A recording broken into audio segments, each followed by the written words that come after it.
Del libro El llano en llamas de Juan Rulfo, el cuento La cuesta de las comadres. Los difuntos torricos siempre fueron buenos amigos míos. Tal vez en Zapotlán no los quisieran, pero lo que es de mí, siempre fueron buenos amigos, hasta tantito antes de morirse. Ahora eso de que no los quisieran en Zapotlán no tenía ninguna importancia, porque tampoco a mí me querían allí. Y tengo entendido que a nadie de los que vivíamos en la cuesta de las comadres nos pudieron ver con buenos ojos los de Zapotlán. Esto era desde viejos tiempos. Por otra parte, en la cuesta de las comadres, los torricos no la llevaban bien con todo mundo. Seguido había desvanecencias.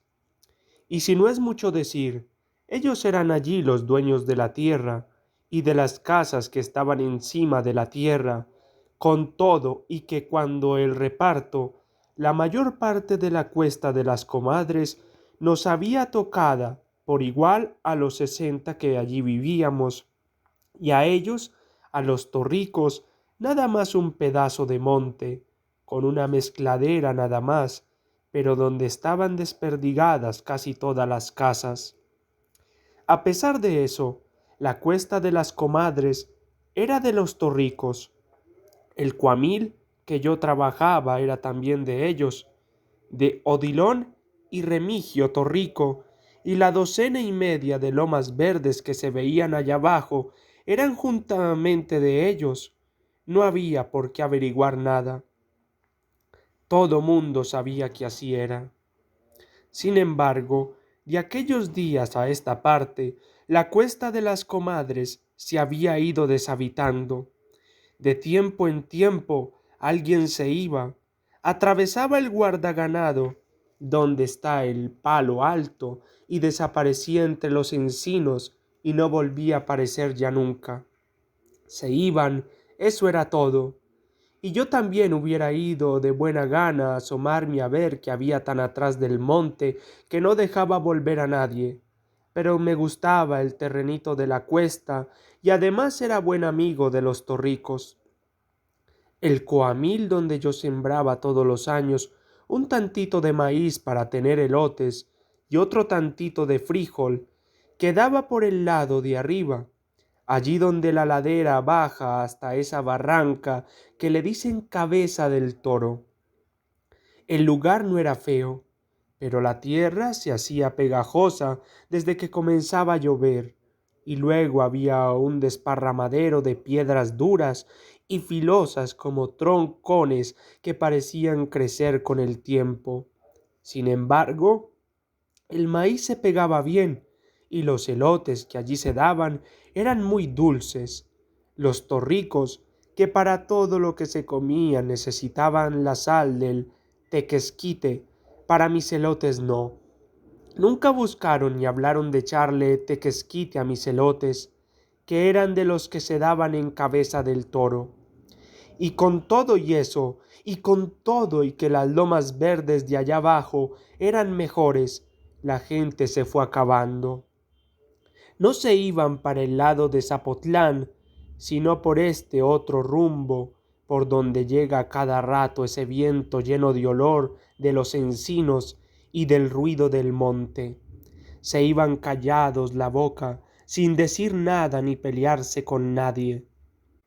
Es seguro que les sobraban ganas de pelearse con los torricos para desquitarse de todo el mal que les habían hecho, pero no tuvieron ánimos. Seguro eso pasó. La cosa es que todavía después de que murieron los torricos, nadie volvió más por aquí. Yo estuve esperando, pero nadie regresó. Primero les cuidé sus casas, remendé los techos y les puse ramas a los agujeros de sus paredes, pero viendo que tardaban en regresar, las dejé por la paz. Los únicos que no dejaron nunca de venir fueron los aguaceros de mediados de año y esos ventarrones que soplan en febrero y que le vuelan a uno la cobija cada rato. De vez en cuando, también, venían los cuervos volando muy bajito y graznando fuerte, como si creyeran estar en algún lugar deshabitado.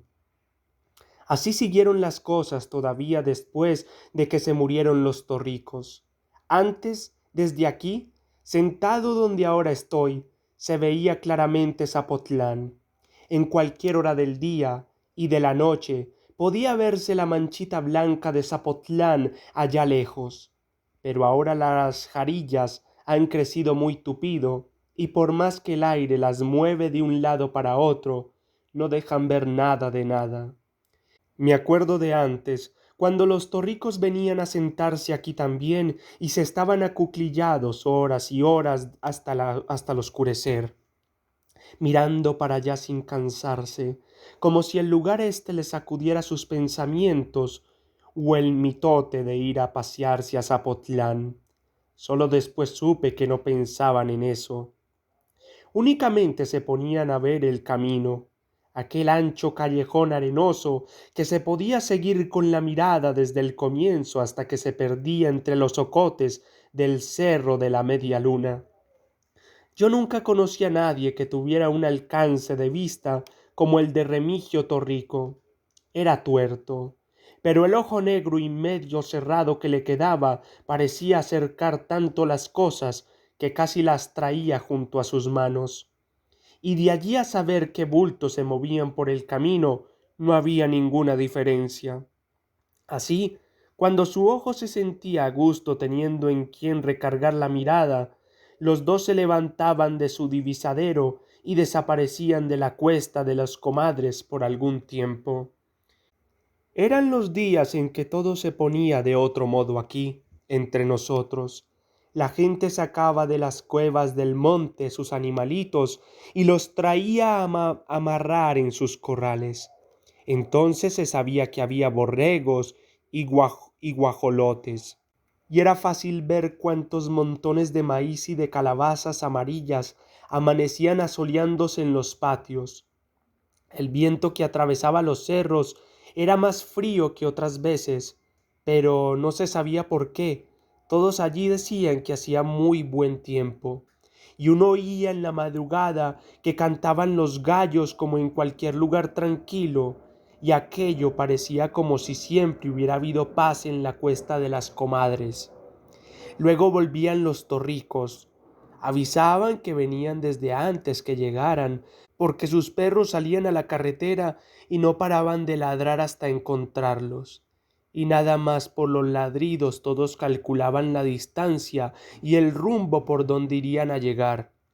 Entonces la gente se apuraba a esconder otra vez sus cosas. Siempre fue así el miedo que traían los difuntos torricos cada vez que regresaban a la cuesta de las comadres. Pero yo nunca llegué a tenerles miedo. Era buen amigo de los dos y a veces hubiera querido ser un poco menos viejo para meterme en los trabajos en que ellos andaban. Sin embargo, ya no servía yo para mucho. Me di cuenta aquella noche en que les ayudé a robar a un arriero. Entonces me di cuenta de que me faltaba algo, como que la vida que yo tenía estaba ya muy desperdiciada y no aguantaba más estirones. De eso me di cuenta. Fue como a mediados de las aguas cuando los torricos me convidaron para que les ayudara a traer unos tercios de azúcar. Yo iba un poco asustado. Primero, porque estaba cayendo una tormenta de esas en que el agua parece escarbarle a uno por debajo de los pies. Después, porque no sabía dónde iba. De cualquier modo, allí vi yo la señal de que no estaba hecho ya para andar en andanzas. Los torricos me dijeron que no estaba lejos el lugar donde íbamos. En cosa de un cuarto de hora estamos allá, me dijeron. Pero cuando alcanzamos el camino de la media luna, comenzó a oscurecer, y cuando llegamos a donde estaba el arriero ya era alta la noche. El arriero no se paró a ver quién venía. Seguramente estaba esperando a los torricos, y por eso no le llamó la atención vernos llegar. Eso pensé. Pero todo el rato que trajinamos de aquí para allá con los tercios de azúcar, el arriero se estuvo quieto, agazapado entre el zacatal. Entonces le dije eso a los torricos, les dije, ese que está allí tirado parece estar muerto o algo por el estilo. No, nada más ha de estar dormido, me dijeron ellos. Lo dejamos aquí cuidando, pero se ha de haber cansado de esperar y se durmió. Yo fui y le di una patada en las costillas para que despertara, pero el hombre siguió igual de tirante. Está bien muerto, les volví a decir. No, no te creas, nomás está tantito atarantado porque Odilon le dio con un leño en la cabeza, pero después se levantará. Ya verás que en cuanto salga el sol y sienta el calorcito, se levantará muy aprisa y se irá enseguida para su casa. Agárrate ese tercio de allí y vámonos. Fue todo lo que me dijeron. Ya por último le di una última patada al muertecito y sonó igual que si se la hubiera dado a un tronco seco. Luego me eché la carga al hombro y me vine por delante. Los torricos me venían siguiendo. Los oí que cantaban durante largo rato hasta que amaneció. Cuando amaneció dejé de oírlos. Ese aire que sopla tantito antes de la madrugada se llevó los gritos de su canción y ya no pude saber si me seguían hasta que oí pasar por todo lado los ladridos encarrerados de sus perros. De ese modo fue como supe qué cosas iban a espiar todas las tardes los torricos sentados junto a mi casa de la Cuesta de las Comadres. A Remigio Torrico yo lo maté. Ya para entonces quedaba poca gente entre los ranchos. Primero se habían ido de uno en uno, pero los últimos casi se fueron en manada. Ganaron y se fueron, aprovechando la llegada de las heladas. En años pasados llegaron las heladas y acabaron con las siembras en una sola noche, y este año también. Por eso se fueron. Creyeron seguramente que el año siguiente sería lo mismo, y parece que ya no se sintieron con ganas de seguir soportando las calamidades del tiempo todos los años y la calamidad de los torricos todo el tiempo. Así que cuando yo maté a Remigio Torrico, ya estaba bien vacía de gente la Cuesta de las Comadres y las lomas de los alrededores. Esto sucedió como en octubre. Me acuerdo que había una luna muy grande y muy llena de luz, porque yo me senté afuerita de mi casa a remendar un costal todo agujereado, aprovechando la buena luz de la luna, cuando llegó el torrico. Ha de haber andado borracho. Se me puso enfrente y se bamboleaba de un lado para otro, tapándome y destapándome la luz que yo necesitaba de la luna. Ir ladereando no es bueno, me dijo después de mucho rato. A mí me gustan las cosas derechas, y si a ti no te gustan, ahí te lo haiga, porque yo he venido aquí a enderezarlas. Yo seguí remendando mi costal. Tenía puestos todos mis ojos en coserle los agujeros, y la aguja de Arria trabajaba muy bien cuando la alumbraba la luz de la luna. Seguro por eso creyó que yo no me preocupaba de lo que decía. A ti te estoy hablando, me gritó, ahora sí ya corajudo. Bien sabes a lo que he venido. Me espanté un poco cuando se me acercó y me gritó aquello casi a la boca de jarro. Sin embargo, traté de verle la cara para saber de qué tamaño era su coraje, y me le quedé mirando, como preguntándole a qué había venido. Eso sirvió. Ya más calmado se soltó diciendo que a la gente como yo había que agarrarla desprevenida. Se me seca la boca al estarte hablando después de lo que hiciste, me dijo, pero era tan amigo mío, mi hermano como tú, y solo por eso vine a verte, a ver cómo sacas en claro lo de la muerte de Odilon. Yo lo oía ya muy bien. Dejé a un lado el costal y me quedé oyéndolo sin hacer otra cosa. Supe cómo me echaba a mí la culpa de haber matado a su hermano, pero no había sido yo. Me acordaba quién había sido y yo se lo hubiera dicho, aunque parecía que él no me dejaría lugar para platicarle cómo estaban las cosas. Odilon y yo llegamos a pelearnos muchas veces, siguió diciéndome. Era algo duro de entenderas y le gustaba encararse con todos, pero no pasaba de allí. Con unos cuantos golpes se calmaba. Y eso es lo que quiero saber, si te dijo algo, o te quiso quitar algo, o qué fue lo que pasó. Pudo ser que te haya querido golpear y tú le madrugaste. Algo de eso ha de haber sucedido.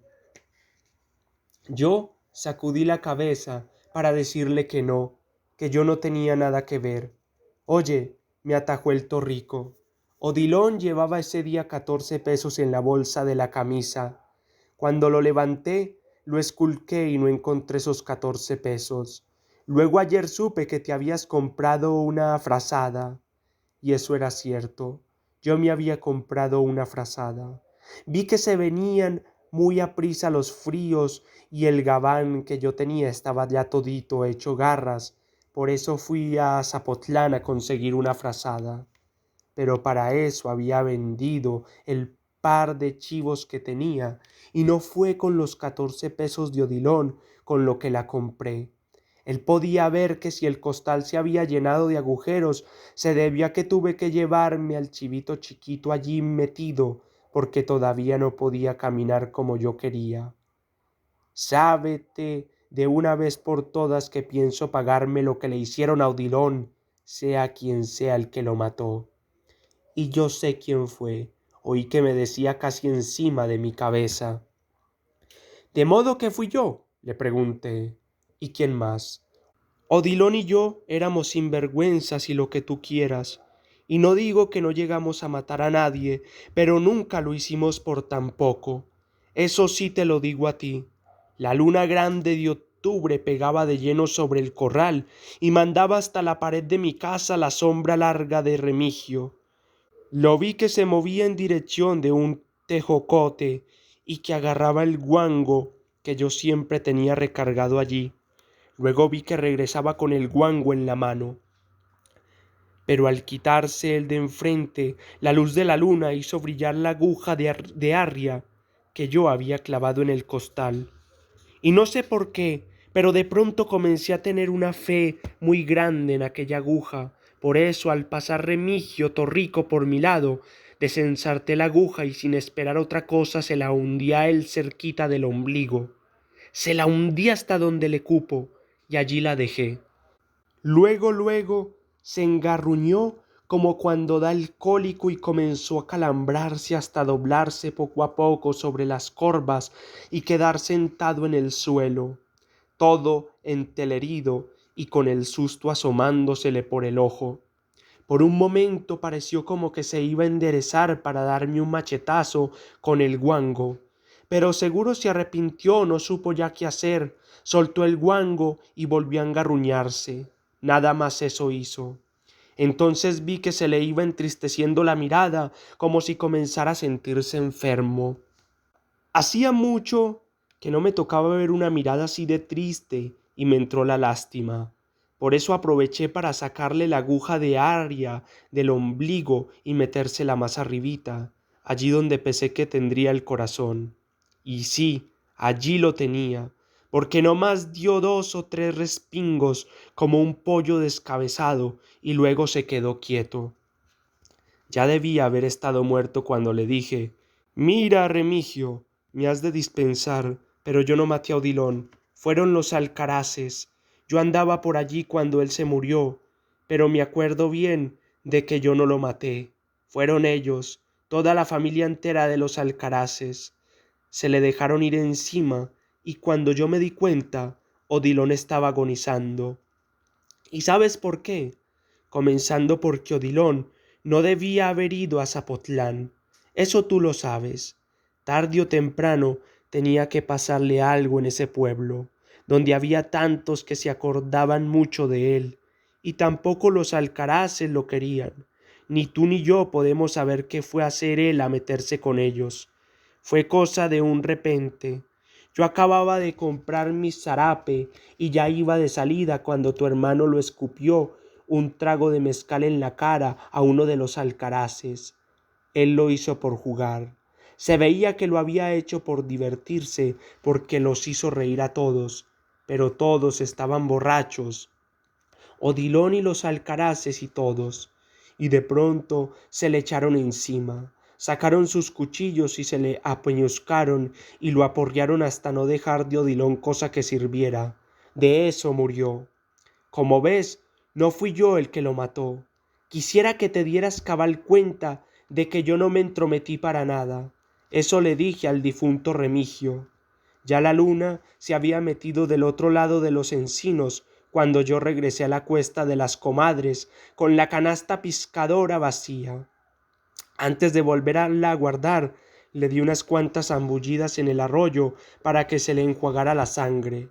Yo la iba a necesitar muy seguido y no me hubiera gustado ver la sangre de Remigio a cada rato. Me acuerdo que eso pasó allá por octubre, a la altura de las fiestas de Zapotlán. Y digo que me acuerdo que fue por esos días, porque en Zapotlán estaban quemando cohetes, mientras que por el rumbo donde tiré a Remigio se levantaba una gran parvada de sopilotes a cada tronido que daban los cohetes. De eso me acuerdo.